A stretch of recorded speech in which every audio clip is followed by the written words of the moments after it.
sa isang bagay ngayon. Nagkasagupa sa Marawi City ang mga sundalo at mga hinihina ng miyembro ng Mounted Group.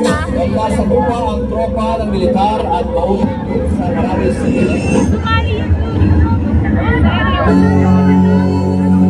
Ito na sila eh. Nakagusto na sila bago na yung pumasok. And his man stole the queen from her bed. Hindi agad naunawaan ng mga residente na may malaking pag-ataking gagawin ang Mounted Group sa Marawi City.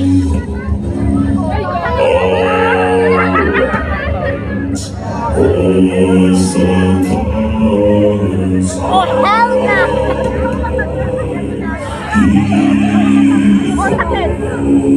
Sabi naman nag-play ngayon.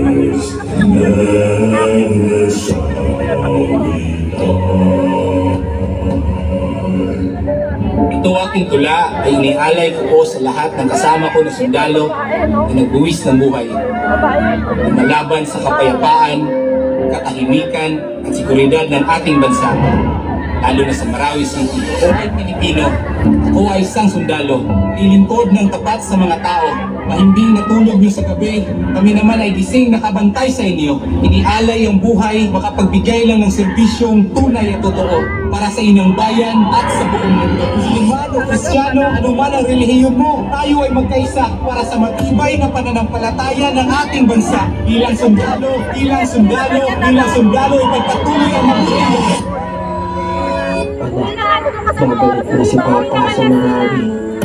Naminis kita. Papa. Lagi na nanalo ka. Nasabi na sa CST. Ayan naman sa kapila.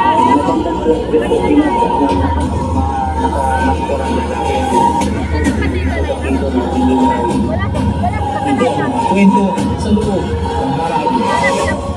Marawi ang pinakamatagal na gera sa Pilipinas sa kasaysayan sa loob ng isang lungsod. Nasasaksihan natin ng malalaman ng ating mga sundan. Mga teroristang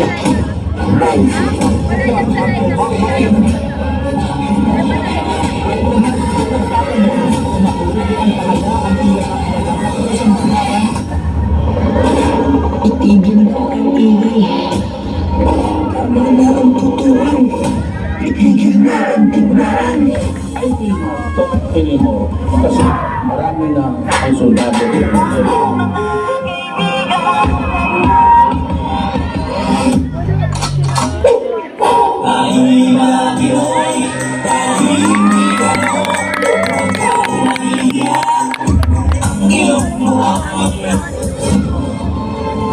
Kung may isang bagay na napatunayan ng gera sa Marawi, ito ay ang pagtutulungan ano pa man ang relihiyon.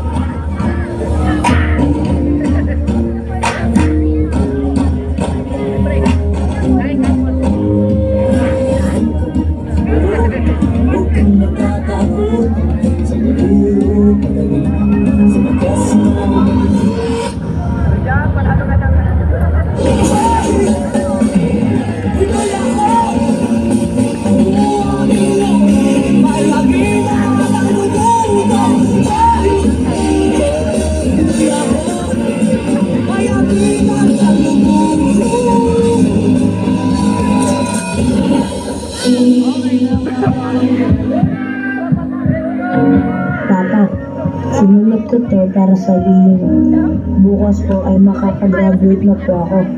Kayo po ang magsabit ng medalya ko ha. Ilantayin ko po kayo. Nagmamahal, anak.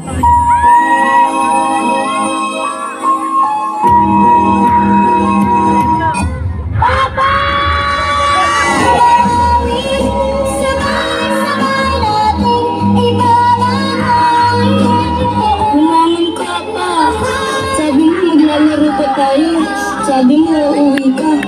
Gumising ka na dyan pa. Papa! Hapon, sisikat ang araw sa isang bagong ngayon. Itigil na ang digmaan. Tama na ang labanan. Nangyaring bangungot sa Marawi ay atin ang wakasan.